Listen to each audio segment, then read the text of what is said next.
بسم اللہ الرحمن الرحیم۔ السلام علیکم ورحمۃ اللہ وبرکاتہ۔ عزیز طلباء و طالبات، ہم کتاب دروس البلاغہ سے صفحہ نمبر 107 پر علم البیان پڑھ رہے تھے۔ جیسا کہ آپ نے علم معانی مکمل پڑھ لیا ہے، اور میں نے کل کے سبق میں بتایا تھا آپ کو کہ علوم البلاغہ جو شروع کتاب میں لکھا ہوا ہے لفظ، وہاں پر علوم لانے کی وجہ یہ ہے کہ علم بلاغت جو ہے 3 علموں کے مجموعے کا نام ہے: علم معانی، علم البیان اور علم بدیع۔ اسی لیے اس کو علوم البلاغہ کہا جاتا ہے۔ پھر علم معانی سے کیا حاصل کرتے ہیں آپ، یہ بھی بتایا تھا کہ جہاں احوال اور مقتضی احوال کا جاننا ضروری ہے تاکہ فصیح کلام کو احوال کے مطابق لایا جا سکے، یہ چیز علم معانی سے حاصل ہوتی ہے۔ اور پھر میں نے بتایا تھا علم البیان کس کو کہتے ہیں۔ تعریف یہاں لکھی ہے کہ علم البیان وہ علم ہے جس میں تشبیہ، مجاز اور کنایہ کے متعلق بحث کی جائے۔ یہ 3 چیزیں اس میں بیان ہوں گی: تشبیہ، مجاز اور کنایہ۔ اور میں نے آسان لفظوں میں آپ کو بتایا تھا کہ فصیح کلام کی دلالت معنی مرادی پر کس قدر واضح ہے، یہ چیز علم بیان سے آتی ہے۔ اس سے آسان لفظوں میں کہ ایسے چند اصول و ضوابط کا جاننا، ایسے قواعد کا جاننا جو ایک معنی کو بہت سارے طریقوں سے، ایک ہی معنی کو بہت سارے طریقوں سے بیان کرنے پر آپ کو آمادہ کر سکیں، یعنی آپ ایسے اصول اور ضوابط کو جان سکیں کہ ایک ہی بات کو آپ بیان کرنا چاہیں لیکن ہر اصول اور ہر ضابطہ پہلے سے الگ ہونا چاہیے۔ ٹھیک ہے، اس کی مثال میں نے کل بتائی تھی آپ کو، بطریق تشبیہ، بطریق مجاز اور بطریق کنایہ۔ تو کل کے سبق میں تفصیل آ چکی ہے۔ تو اس کے بعد ہم نے پڑھا تھا کہ تشبیہ کس کو کہتے ہیں: الحاق امر بامر فی وصف بعادات لغرض۔ اس کے بعد 4 چیزیں میں نے یاد رکھنے کے لیے کہا تھا آپ کو: مشبہ، مشبہ بہ، وجہ شبہ اور حرف تشبیہ۔ اس کے بعد آپ نے اس کو مثال کے ساتھ بھی سمجھا تھا: العلم کالنور فی الہدایہ۔ اور اس کے بعد آپ نے پڑھا تھا کہ تشبیہ میں 3 بحثیں ہوں گی: وَيَتَعَلَّقُ بِالتَّشْبِيهِ 3 مباحث، کہ تشبیہ کے ساتھ 3 بحثیں متعلق ہے۔ نمبر 1، اس کے ارکان کے متعلق بحث ہوگی، تشبیہ کے اقسام کے متعلق بحث ہوگی، اور تشبیہ سے غرض کیا ہے اس کے متعلق بحث ہوگی۔ تو لہذا آج ہم پڑھیں گے المبحث الاول فی ارکان التشبیہ، پہلی بحث تشبیہ کے ارکان کے متعلق۔ المبحث الاول، پہلی بحث کرنے کی جگہ وہ تشبیہ کے ارکان میں ہے۔ مبحث کہتے ہیں بحث کرنے کی جگہ، مصدر میمی بھی ہو سکتا ہے اور اس میں ظرف بھی ہو سکتا ہے۔ اب دیکھیے، بہت آسان ہے آج کا سبق۔ ارکان التشبیہ 4، تشبیہ کے ارکان یعنی بنیاد وہ 4 چیزیں ہیں: المشبہ والمشبہ بہ ویسمان طرفی التشبیہ۔ اس پر نشان لگائیے، ایک نئی بات بتا رہے ہیں، انہیں مشبہ اور مشبہ بہ کا دوسرا نام ہے طرفی تشبیہ۔ مثلا آپ کہتے ہیں قلم زید، جب شروع میں تھے آپ پری عالمہ میں تو آپ کہتے تھے قلم مضاف، زید مضاف الیہ، مضاف مضاف الیہ، ہے نا؟ ھذا قلم زید، یہ زید کا قلم ہے، تو ھذا مبتدا، پھر قلم زید مضاف، قلم مضاف، زید مضاف الیہ، مضاف مضاف الیہ سے مل کر خبر۔ لیکن پھر آپ جب آگے نحو میں ماہر ہوتے گئے پھر آپ کہتے ہیں مرکب اضافی، قلم زید مرکب اضافی، پھر مضاف اور مضاف الیہ نہیں کہتے ہیں، ایسی مشبہ اور مشبہ بہی کا دوسرا نام ہے طرفی تشبیہ. اصل میں تھا یہ طرفین، دو کنارے، تشبیہ کے دو کنارے. تو شروع میں مشبہ آتا ہے، آخر میں مشبہ بہی آتا ہے. تو تشبیہ کے دو کنارے، تو اضافت کی وجہ سے تثنیہ اور جمع کا نون گر جاتا ہے، یہ آپ کو پتہ ہے. تو یہ طرفی تشبیہ ہو گیا، اضافت کی وجہ سے طرفین کا نون گر چکا ہے. تو مشبہ اور مشبہ بھی کا دوسرا نام کیا ہے؟ طرفی تشبیہ. سمجھ گئے ہوں گے آپ. ووجہ الشبہ والادات، اور تشبیہ دینے کی وجہ اور حرف تشبیہ. حرف تشبیہ جو چیزیں کل سبق میں آئی تھی اسی کو اب الگ سے یہاں بیان کر رہے ہیں. کل بطور خلاصہ بیان کیا تھا. کہتے ہیں والطرفان، کہتے ہیں طرفان. طرفان سے مطلب یہ مشبہ اور مشبہ بھی. جیسے میں نے سمجھا کہ پہلے آپ کہتے تھے مضاف مضاف الیہ، پھر جب بڑے ہو گئے آپ کہتے ہیں آپ مرکب اضافی. ایسے ہی اب مشبہ اور مشبہ بھی کو شارٹ میں کہتے ہیں الطرفان، یعنی مشبہ اور مشبہ بھی دو کنارے. طرفان یعنی مشبہ اور مشبہ بھی یا تو دونوں حصے ہوں گے. کیا ہوں گے؟ دونوں حصے ہوں گے. حصی کا مطلب کیا ہے؟ حصی کا مطلب ہے کہ ان کو مدرک بالحس ہوتے ہیں. حصی کا مطلب مدرک بالحس، یعنی ان کو چھوا جا سکتا ہے، ٹچ کیا جا سکتا ہے. ٹھیک ہے. مثلا دیکھیے الورق کالحریر فی النعومہ، ورق یعنی پتا، کالحریر ریشم کی طرح، فی النعومت چکناہٹ میں، نرمی میں. اب دیکھیے الورق جو پتا اس کو بھی آپ چھو سکتے ہیں، ٹچ کر سکتے ہیں. الحریر جو ریشم اس کو بھی آپ ٹچ کر سکتے ہیں.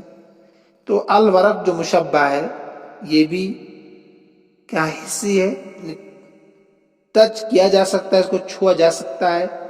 حریر جو مشبہ بھی ہے اس کو بھی ٹچ کیا جا سکتا ہے، چھوا جا سکتا ہے ہاتھ سے. تو مشبہ اور مشبہ بھی دونوں کیا حصی ہے. ٹھیک ہے. تو اس میں الورق مشبہ، کاف حرف تشبیہ، ادات تشبیہ جس کو کہتے ہیں. الحریر مشبہ بھی، اور فی النعومہ یہ وجہ شبہ ہے. یعنی ورق کو حریر کے ساتھ تشبیہ کیوں دی؟ وجہ شبہ کیا ہے؟ وجہ شبہ ہے نعومہ یعنی نرمی. دونوں میں چکناہٹ ہوتی ہے، پتے میں بھی اور ریشم میں بھی. وَإِمَّا عَقْلِيَّانِ، یہاں بہرحال دونوں عقلی ہوں گے. کیا ہوں گے؟ دونوں عقلی. ان کو چھوا نہیں جا سکتا ہے، چھوا نہیں جا سکتا ہے. انہیں نہ تو قوت شامہ، قوت ذائقہ، قوت لامسہ. ٹھیک ہے. ایسے ہی قوت باصرہ، ان چیزوں سے اس کو نہیں چھوا جا سکتا ہے. سمجھ رہے نا آپ؟ دونوں کو تصور کیا جا سکتا ہے. تو جیسے الجہل کالموت، جہالت تو موت کی طرح ہے. تو جہالت اور موت یہ دونوں ایسے جن کو تصور تو کیا جا سکتا ہے مگر ان کو چھوا نہیں جا سکتا ہے. اسی طریقے سے وَإِمَّا مُخْتَلِفَانِ، دونوں کیا ہوں گے؟ مختلف ہوں گے. مشبہ عقلی ہوگا اور مشبہ بھی حصی ہوگا. خلقہ کالعطر، اس کے اخلاق عطر کی طرح ہے. تو دیکھ خلقہ جو اخلاق ہے یہ عقلی ہے، کیونکہ عقل میں ہے، تصورات میں ہے، اخلاق نظر نہیں آتے ہیں. اور عطر جو اس کو چھوا جا سکتا ہے، پانی کی طرح ہوتا ہے. تو مختلفان کا مطلب ہے ایک عقلی ہے اور دوسرا حصی ہے. اور اس کے بعد ایک مثال یہاں نہیں دی ہے، یعنی اس کے برعکس، یعنی کبھی مشبہ حصی ہوگا اور مشبہ بھی عقلی ہوگا. تبھی تو چار مثالیں بنے گی نا. مثلا وہ مثال آپ لکھ سکتے ہیں طبیب السوء کالموت. کہتے ہیں نیم اللہ خطر جاں، نیم حکیم خطر جاں اور نیم اللہ خطر ایمان. تو ایسے ہے یہ طبیب السوء کالموت، برا حکیم موت کی طرح ہے. تو اس مثال میں طبیب السوء جو ہے جو مشبہ ہے یہ حصی ہے، اور الموت مشبہ بھی ہے یہ عقلی ہے. تو یہ چار مثال آپ کے پاس ہو گئی. پہلی مثال حسی ہے، البرق کل حریر، دوسری عقلی ہے، الجہل کل موت، تیسری مثال خلقہ عقلی ہے اور عطر حسی ہے، اور چوتھی مثال طبیب السوء کل موت، طبیب السوء یہ حسی ہے اور کل موت مشبہ بھی یہ عقلی ہے۔ تو چار مثالیں آپ کے پاس ہو گئی۔ ووجہ الشبہ هو الوصف الخاص، کہتے ہیں وجہ شبہ وہ ایک خاص وصف ہے۔ وجہ شبہ کہتے کس کو ہے؟ پیچھے سے سمجھاتا آ رہا ہوں میں، پہلے سبق میں تفصیل سے سمجھایا میں نے۔ کہتے ہیں وہ ایک خاص وصف ہے، الذی قصد اشتراک الطرفین فیہ، جس میں طرفین کے ملانے کا ارادہ کیا گیا ہو۔ ترجمہ آخر سے کیجیے گا، فیہ جس میں، یعنی وجہ شبہ کی طرف ضمیر کا مرجع ہے، جس میں، فیہ جس میں، طرفین یعنی مشبہ اور مشبہ بہ، اشتراک مشبہ اور مشبہ بہ کے ملانے کا قصد ارادہ کیا گیا ہو۔ یعنی وجہ شبہ وہ ایک خاص چیز ہے جس کی وجہ سے مشبہ اور مشبہ بہ کو اس میں ملانے کا ارادہ کیا جاتا ہے۔ مثلا آپ کہتے ہیں کل ہدایہ، جیسے کہ ہدایہ وجہ شبہ ہے، فی العلم والنور، علم اور نور میں، پیچھے پڑھا نا آپ نے، العلم کالنور فی الہدایہ، اصل عبارت العلم کالنور فی الہدایہ، علم تو روشنی کی طرح ہے ہدایت میں۔ جس طریقے سے آپ گھپ اندھیرے میں کہیں جنگل میں پھنس گئے، جہاں ہاتھ پہ آپ کا نظر نہیں آ رہا اپنا، تو وہاں آپ گھر اگر پہنچنا چاہتے ہیں تو آپ کے پاس ٹارچ ہونی چاہیے، لائٹ کا انتظام ہونا چاہیے، تو آپ کہاں پہنچیں گے؟ گھر پہنچیں گے۔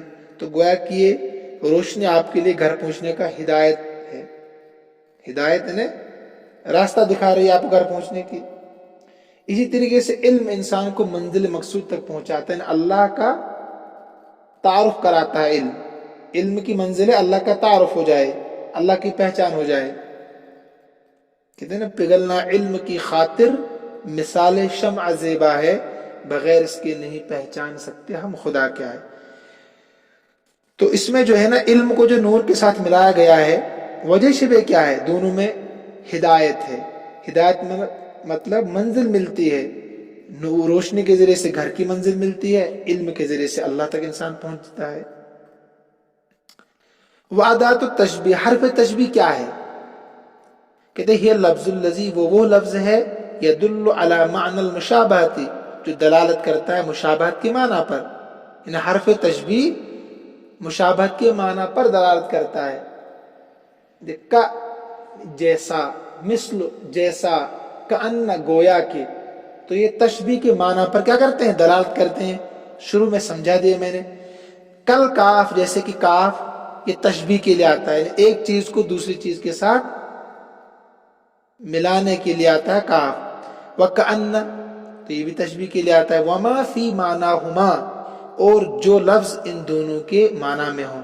تو میں نے آپ کو پیچھے بتایا تھا نا کہ ایسے بہت سارے الفاظ ہیں، صرف اتنے نہیں ہیں، تشبیہ کے لیے بہت سارے الفاظ ہیں، مثل بھی ہے، ٹھیک ہے، ایسے ہی ہے، مشابہت لفظ بھی ہے، مماثلت بھی ہے، نحو بھی ہے، ماثلہ بھی ہے، شابہ بھی ہے، بہت سارے الفاظ جو تشبیہ پر کیا کرتے ہیں؟ دلالت کرتے ہیں۔ لیکن عموماً یاد رکھیے گا، کاف استعمال ہوتا ہے اور بہت کم کاننا استعمال ہوتا ہے۔ عموماً یعنی 70% کاف استعمال ہوتا ہے اور کاننا 30% استعمال ہوتا ہے، اور باقی الفاظ شاذ و نادر استعمال ہوتے ہیں۔ لیکن کاف حرف تشبیہ اور کأن میں فرق ہے، یہ آپ کو سمجھنا ہے۔ اگلی لائن اس پر نشان لگا دیجیے، ٹھیک ہے، نشان لگا دیجیے اس پر ریڈ قلم سے، تاکہ ذہن میں آپ کے رہے کہ خاص بات ہے۔ والکاف یلیہا المشبہ بہ، جو کاف حرف تشبیہ ہے نا، یہ مشبہ بہ کے ساتھ ملا ہوتا ہے۔ یہاں تک جتنی بھی مثالیں آپ نے پڑھی وہ اسی کی پڑھی، کاف کی۔ تو کاف مشبہ بہ کے ساتھ ملا ہے، شروع میں مشبہ آتا، اس کے بعد حرف تشبیہ، اس کے بعد مشبہ بہ۔ اب تک جتنی مثالیں اس میں کاف حرف تشبیہ جو ہے وہ مشبہ بہ پر آیا ہے۔ کہتے ہیں الکاف یلیہا المشبہ بہ، کاف اس کے ساتھ مشبہ بہ ملا ہوا ہوتا ہے۔ بخلاف کأن، برخلاف کأن کے، فیلیہا المشبہ، اس کے ساتھ ملا ہوتا ہے مشبہ، کأن کے ساتھ مشبہ ملا ہوتا ہے اور کاف کے ساتھ مشبہ بھی ملا ہوتا ہے. اس کو دماغ کے کسی کونے میں جگہ دے دیجیے، حاشیے میں کہیں بٹھا لیجیے، یہ کام آپ کے آئے گا اگر اس کو آپ نے ذہن میں بٹھا لیا. ٹھیک ہے، کاف مشبہ بھی کے ساتھ آتا ہے اور کان مشبہ کے ساتھ آتا ہے. تو جب کاف حرف تشبیہ جو ہے وہ مشبہ بھی کے ساتھ آتا ہے تو بعد میں آئے گا کہ نہیں؟ کان جو مشبہ کے ساتھ آتا ہے تو وہ اب شروع میں آئے گا کیونکہ مشبہ پہلے آتا ہے. تو یہ خود بخود سمجھ میں آتا ہے یہاں سے. اب اس کی مثال کأن، جب آپ بطور تشبیہ استعمال کریں گے اس کو تو یہ کس پر آئے گا؟ مشبہ پر. اس کی مثال آپ کو یہاں دی جا رہی ہے، دیکھیے. کأن الثریا راحۃ تشبر الدجا لتنظر طال اللیل ام قد تعرضا. پہلے ترجمہ دیکھیے. ثریا ستارے ہتھیلی کی طرح ہے، ثریا ستارے ہتھیلی کی طرح ہے جو رات کی تاریکی کی پیمائش کرتے ہیں، ناپتے ہیں، پیمائش کرتے ہیں. لتنظر، تاکہ تو دیکھے، طال اللیل ام قد تعرضا، رات طویل ہو گئی ہے، ام قد تعرضا یا چوڑی ہوئی ہے، انہیں ختم ہونے کی قریب ہے. یہ بھی ترجمہ کر سکتے ہیں آپ، تاکہ تو دیکھ لے کہ رات لمبی ہو گئی ہے یا ختم ہونے کے قریب ہے، چوڑی ہو گئی ہے. دونوں ترجمہ کر سکتے ہیں. یہ ترجمہ ہو گیا. ثریا کس کو کہتے ہیں؟ ثریا ان 7 ستاروں کے مجموعے کا نام ہے جو بالکل ایک ساتھ ہوتے ہیں آسمان میں. آپ نے کبھی اس کا مشاہدہ کیا ہوگا آسمان میں.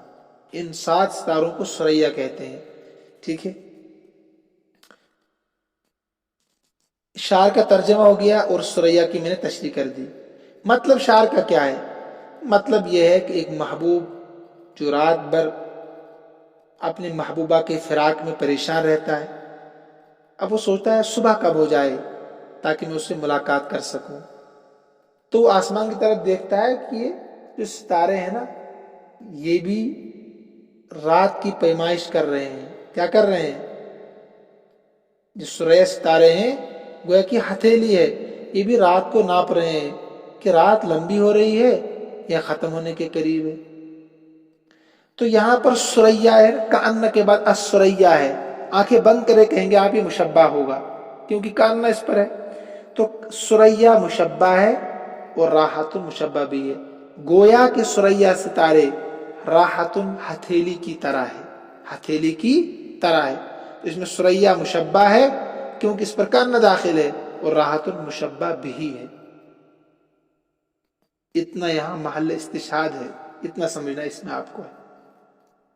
اور دوسری بات دیکھیے، اس کو تشبیہ کیوں دی گئی؟ ثریا کو راحۃ کے ساتھ تشبیہ کیوں دی گئی؟ وجہ شبہ کیا اس میں ہے؟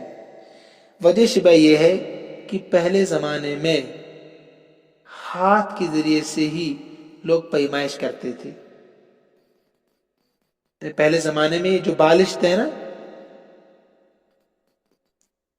یہ آلہ پیمائش کے طور پر شمار ہوتا تھا، بالشت. ٹھیک ہے، جسے ایک مثال ہے مشہور، ما فی السماء موضع کف سحابا. سمجھے آپ کہ آسمان میں ایک ہتھیلی کے برابر تھوڑا سا بھی بادل نہیں ہے، تھوڑا سا بھی بادل نہیں ہے. تو اس کو پہلے بطور آلہ پیمائش استعمال کرتے تھے راحتن کو. تو اس لیے یہاں اس کو تشبیہ دی گئی. کس کے ساتھ؟ راحتن جو مشبہ بھی ہے اس کے ساتھ تشبیہ دی گئی ہے ثریا کو. اس میں آپ کو اتنا سمجھنا ہے کہ اس میں الثریا ہے مشبہ اور راحتن مشبہ بھی، اور کأن داخل کس پر ہوا ہے؟ مشبہ پر. اتنا ہی سمجھے آپ کے لیے اتنا ہی کافی. اگر زیادہ گہرائی میں جائیں گے تو آپ کنفیوز ہو جائیں گے. آگے دیکھیے، وَكَأَنَّ تُفِيدُ التَّشْبِيهَ إِذَا كَانَ خَبْرُهَا جَامِدًا. فرق آ رہا ہے کأن اور کاف کے ذریعے سے تشبیہ دینے میں. ایک تو فرق آ گیا کیا کہ کأن آتا ہے ہمیشہ مشبہ پر اور کاف آتا ہے ہمیشہ مشبہ بھی پر، ایک فرق ہوگی۔ نمبر 2، کأن تفید التشبیہ، کأن جو ہے تشبیہ کا فائدہ دیتا ہے اذا کان خبرها جامدا، جب اس کی خبر کیا ہو، جامد ہو۔ اب جامد کس کو کہتے ہیں؟ جامد کس کو کہتے ہیں؟ جامد جو کسی سے نہیں نکلا، مشتق جامد آپ نے پڑھا نا، تو جامد جو کسی سے نہیں نکلا، مشتق پڑھا، مصدر مشتق جامد آپ نے پڑھا نا یہ، تو جامد جو کسی سے نہیں نکلا، ٹھہرا ہوا، اگر اس کی خبر جامد ہوگی تو تشبیہ کا فائدہ دے گا، یہ یاد رکھنا ضروری، اس پر بھی نشان لگائے ریڈ قلم سے۔ اگر خبر اس کی جامد نہیں ہوگی تو پھر تشبیہ کا فائدہ نہیں دے گا یہ، سمجھے آپ؟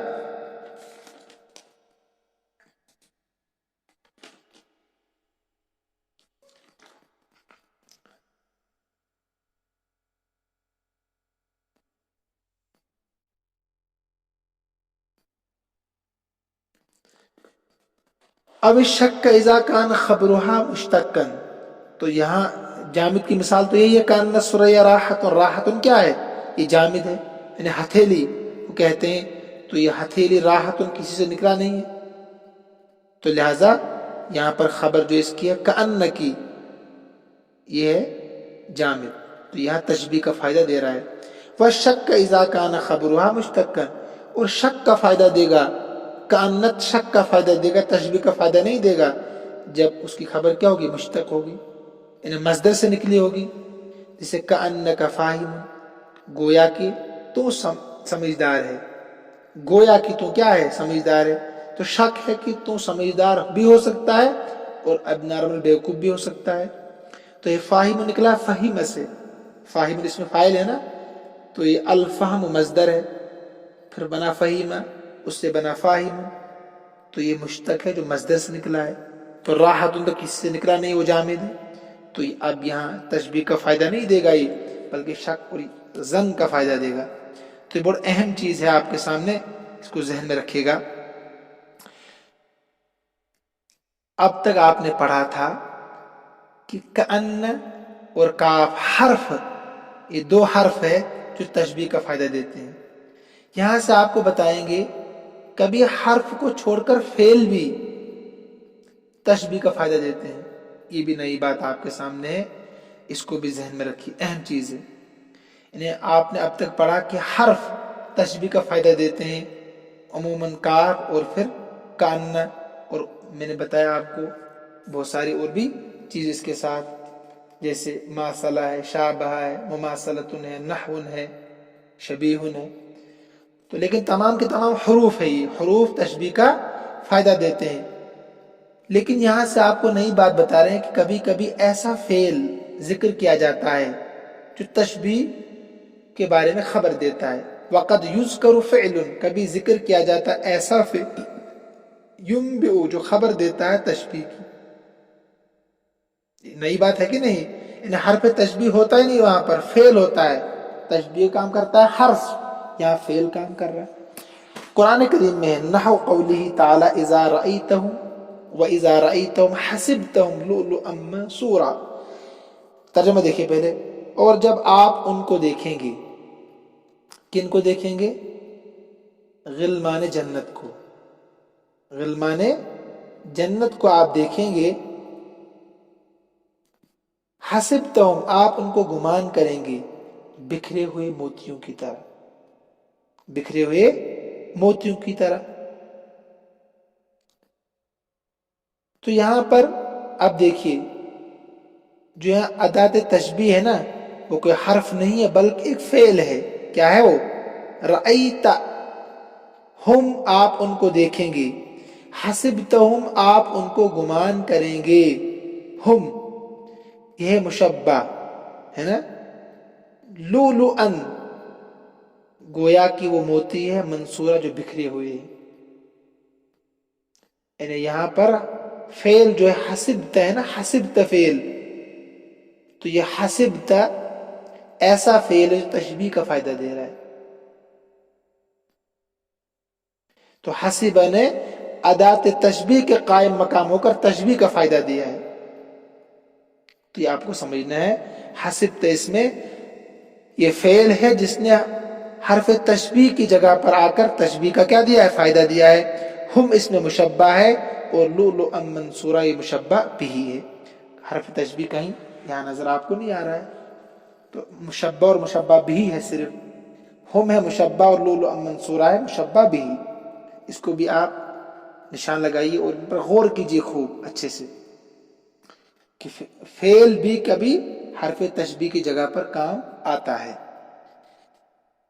وَإِذَا حُذِفَتْ أَدَاةُ التَّشْبِيهِ اور جب حذف کیا جائے حرف تشبیہ کو، جب حذف کیا جائے حرف تشبیہ کو، وَوَجْهُهُ اور وجہ شبہ کو، يُسَمَّى تَشْبِيهًا بَلِيغًا تو اس کا نام تشبیہ بلیغ رکھا جاتا ہے. تشبیہ بلیغ رکھا جاتا ہے. یہ بہت اہم بات ہے کہ حرف تشبیہ کو حذف کر دیا، وجہ شبہ کو حذف کر دیا، دونوں چیزیں حذف کر دی، صرف مشبہ اور مشبہ بھی کو ذکر کر دیا. اس کا نام ہے تشبیہ بلیغ، یعنی اعلیٰ قسم کی تشبیہ. اعلیٰ بلیغ اعلیٰ قسم کی تشبیہ. مثلا وَجْعَلْنَا اللَّيْلَ لِبَاسًا ہم نے رات کو پردہ بنایا، لباس بنایا. ہم نے رات کو کیا بنایا؟ لباس بنایا. اب دیکھیے لباس کیا کرتا ہے؟ رات کو تشبیہ دی، رات کو مشبہ بنا، لیل کو مشبہ بنایا، لباسن کو مشبہ بھی بنایا. ہم نے رات کو لباس کی طرح، اصل عبارت تھی وَجَعَلْنَا اللَّيْلَ كَاللِّبَاسِ ہم نے رات کو بنایا لباس کی طرح. کس میں بنایا؟ فی الستر پوشیدگی میں، چھپانے میں، پردہ پوشی کرنے میں. جیسے لباس انسان کو چھپاتا ہے نا، اس کے عیب کو چھپا دیتا ہے، چھپاتا ہے کہ نہیں؟ ایسے رات بھی اپنے اندر بہت ساری چیزوں کو چھپا دیتی ہے. تو مشبہ تو ہے اللیل، مشبہ بھی ہے لباس، لیکن حرف تشبیہ نہیں ہے کاف. ایسی وجہ شبہ نہیں ہے کہ رات کو لباس کی طرح بنایا. کس چیز میں لباس کی طرح بنایا؟ تو دونوں یہاں حذف ہے. اصل عبارت انہوں نے ذکر کی، اصل تھی وَجْعَلْنَا اللَّيْلَ كَاللِّبَاسِ فِي السِّتْرِ ہم نے رات کو بنایا لباس کی طرح. فی الستر کس میں؟ پردہ پوشی کرنے میں، پردہ پوشی کرنے میں. تو اب یہاں تک صفحہ نمبر 109 تک مکمل ہو چکا ہے. ترجمہ دیکھیے تھوڑا سا آخر والے کا. وَإِذَا حُذِفَتْ أَدَاةُ التَّشْبِيهِ اور جب حذف کیا جائے حرف تشبیہ کو، وَوَجْهُهُ اور وجہ شبہ کو، يُسَمَّى تَشْبِيهًا بَلِيغًا تو نام رکھا جاتا ہے اس کا تشبیہ بلیغ، یا اس کو تشبیہ بلیغ کہا جاتا ہے. جیسے کہ ہم نے رات کو بنایا لباس، ای کل لباس نے رات کو لباس کی طرح بنایا، فی الستر پوشیدگی میں، پردہ پوشی کرنے میں. تو امید ہے کہ آج کا سبق بھی آپ سمجھ رہے ہوں گے اور سمجھ گئے ہوں گے. اگر نہیں سمجھے آپ تو سبق موجود ہے پچھلا، اس کو غور سے سمجھیے. اور شروع والا سبق مبادیات دروس البلاغہ کے نام سے تعارف علم معانی کے تعلق سے جو سبق موجود ہے یوٹیوب چینل پر، وہاں پر جا کر دیکھیے. اور اس کو شیئر بھی کیجیے پڑھنے والوں تک جو شوق رکھتے ہیں ان تک. اور چینل کو سبسکرائب بھی کیجیے تاکہ 1000 سبسکرائبر ہو جائیں اور پھر میں لائیو کلاس دے سکوں یوٹیوب پر. باقی پیسہ کمانا مقصود نہیں ہے اور نہ اتنے معمولی چیزوں سے پیسے کمائے جا سکتے ہیں. تو میرا مقصود صرف ہے تاکہ وہاں پر معمولی رفتار بھی انٹرنیٹ کی ہوتی ہے، تب بھی کلاس اچھی طریقے سے بورڈ استعمال کر کے دی جا سکتی ہے. اللہ ہم سب کا حامی و ناصر ہو. السلام علیکم ورحمۃ اللہ وبرکاتہ.